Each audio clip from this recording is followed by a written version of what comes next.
Imagine a world without birdsong. No longer would we hear the sweet melodies of robins or the gentle hoots of owls. But that eerie silence wouldn't be our only new experience. If all the birds in the world suddenly vanished, we would also lose billions of insect-eating predators, causing an ecological disaster that could potentially lead to the extinction of humanity. Volcanoes are one of the most destructive natural phenomena on Earth, capable of wiping out entire cities within seconds. So what if they started erupting at a rate much higher than usual? In today's video, we're going to explore this scenario and find out if there's anything that can stop the apocalypse. If you often feel like there's too much bad news in the world and wish there was something more positive that you could focus on, then you'll love this series where we tackle big questions that have never been answered before and uncover amazing scientific discoveries from around the world. So let's get to the bottom of this. You wake up to the sound of an explosion. You feel your bed shake beneath you and look out your window to see a massive plume of smoke billowing into the sky in the distance.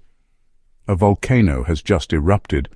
Although you're nowhere near it, its impact is already being felt. Hot ash and rock fall from the sky like rain. You grab your phone to call your friends and family, but the line is dead. The eruption must have affected the cell service. You step outside to take a closer look. The air is filled with ash. Buildings around you are covered in soot. People in gas masks hurry past you, trying to escape the falling debris. Within minutes, everything has changed. Volcanoes are ranked according to the Volcanic Explosivity Index, or VEI, which measures the height of the eruption column and the volume of material ejected during an eruption. Number 1 indicates a small eruption, while level 8 describes the largest eruptions known to humankind. So what if this wasn't just any ordinary eruption? What if this was a level 7 eruption, the second highest on the scale? And what if these eruptions were happening at a rate far greater than normal? Scientists estimate that about 500 million years ago, our planet experienced an event known as the Great Dying, which led to the mass extinction of around 85% of marine life and 70% of terrestrial vertebrate species. It's believed that one of the main causes of this extinction was volcanic activity.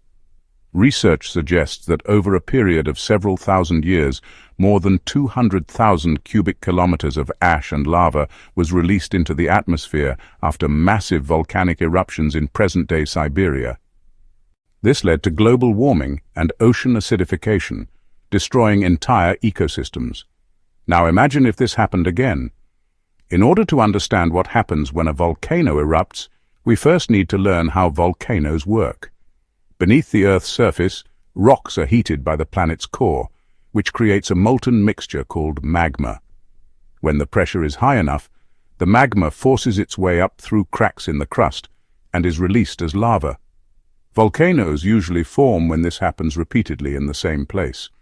Over time, layers of lava build up, creating a cone-shaped structure. Now, not all volcanoes are created equal. Some are dormant, meaning that they haven't erupted in a long time but may erupt again in the future.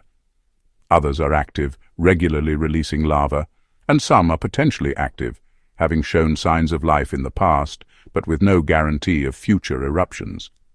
Then there are the infamous supervolcanoes, which are capable of producing extremely large eruptions. These are rare, with only around 1,200 known to exist worldwide.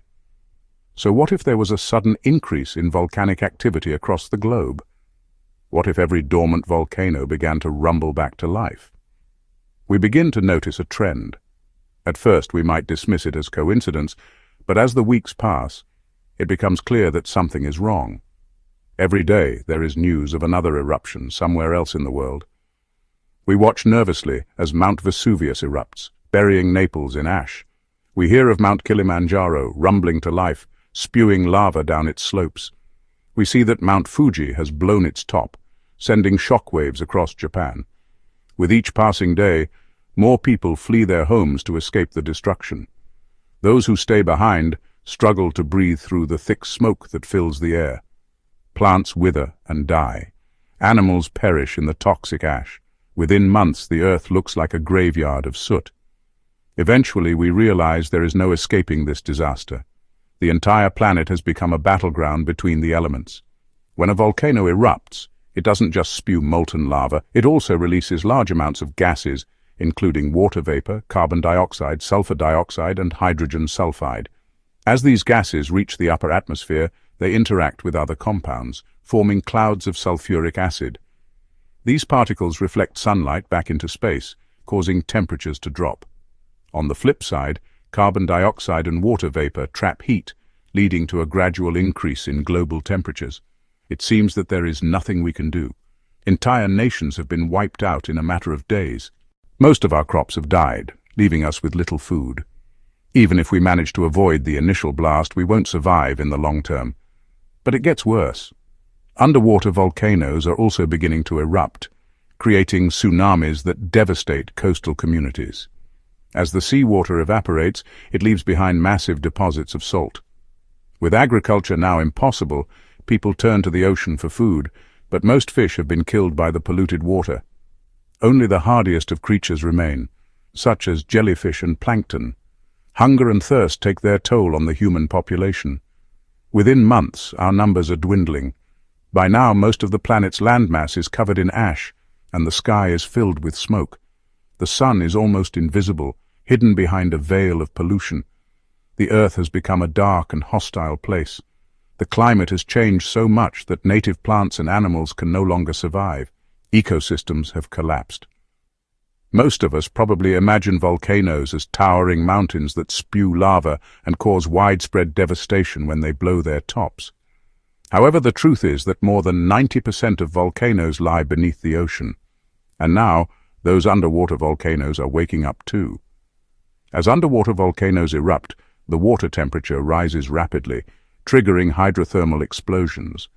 These blasts release cold water vapor, solid particles, and dissolved gases into the atmosphere. Eventually, we realize that there is no escaping this disaster. Humanity has survived for thousands of years despite wars, pandemics, and natural disasters. But this is a level of destruction that we have never seen before. So what if it got even worse? The Earth begins to tremble beneath our feet. We look to the sky in horror as chunks of rock hurtle toward the Earth. People scream and run for cover as the skies turn orange and red. Suddenly, the ground beneath our feet collapses. We fall into the gaping hole and are met with a scene of utter devastation. The Earth is completely destroyed. The sun is gone. In its place is a giant black sphere. But what if it got even worse than that? Earth is no more. The sky is filled with debris and the sun is obscured by ash. Temperatures have dropped so low that most of the water on Earth's surface has frozen. There is no wind to carry heat around the planet. There is no rain to melt the ice. We're trapped in an ice age. Over millions of years, volcanic activity has shaped the Earth, creating mountains, valleys, and even entire continents. It has also had a profound impact on the composition of our atmosphere. But what if this process was reversed? What if the Earth itself began to break apart? Imagine the Earth splitting open, not just along fault lines or at volcanic vents, but everywhere at once. Picture a vast network of cracks spreading across the planet's surface, growing wider and deeper with each passing moment. These fissures don't just mark the breaking of rock and soil, they reveal the raw power of our planet's internal forces. As the Earth splits apart, the very foundations of our existence seem to crumble. We witness the separation of tectonic plates in real time, not as a slow geological process that unfolds over millions of years, but as a cataclysmic event that threatens to tear the world asunder. This is a terrifying prospect, but it's also a reminder of the immense power that lies within our planet. Just as the Earth has shaped life on Earth over billions of years, so too can it reshape itself, leaving us to wonder what other transformations it has in store. Perhaps the most astonishing aspect of this fracturing Earth is the realization that it doesn't end at the surface.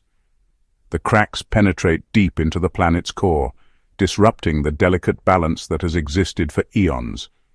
We see molten magma surging upward, no longer held in check by the crust that has confined it for so long. It's a raw display of the Earth's inner fire, a testament to the energy that drives our planet's very existence. And yet, amidst this chaos, there's a strange beauty to behold. As the Earth splits apart, we're granted a glimpse of the intricate layers that make up our planet's interior. We see the different layers of rock and soil, each with its own unique composition and story to tell. It's a humbling sight that reminds us of the Earth's immense age and complexity. And as we stand witness to this unfolding drama, we're reminded of the fragility of our existence. Our planet, which we often take for granted, is in constant flux, shaped by forces both grand and subtle. The fracturing Earth serves as a powerful reminder of this fragility, urging us to appreciate the delicate balance that sustains life as we know it. Yet even in the face of such upheaval, there's a spark of hope. For as the Earth reshapes itself, it also creates new possibilities. New landscapes emerge from the cracks, offering a blank slate for life to explore new frontiers. The fracturing Earth is a symbol of renewal, a reminder that change, while sometimes painful, is also the source of new beginnings. And in the end, perhaps it's this resilience that defines the Earth and all who inhabit it. And if you like this, check out another video where we ask, what if the moon disappeared?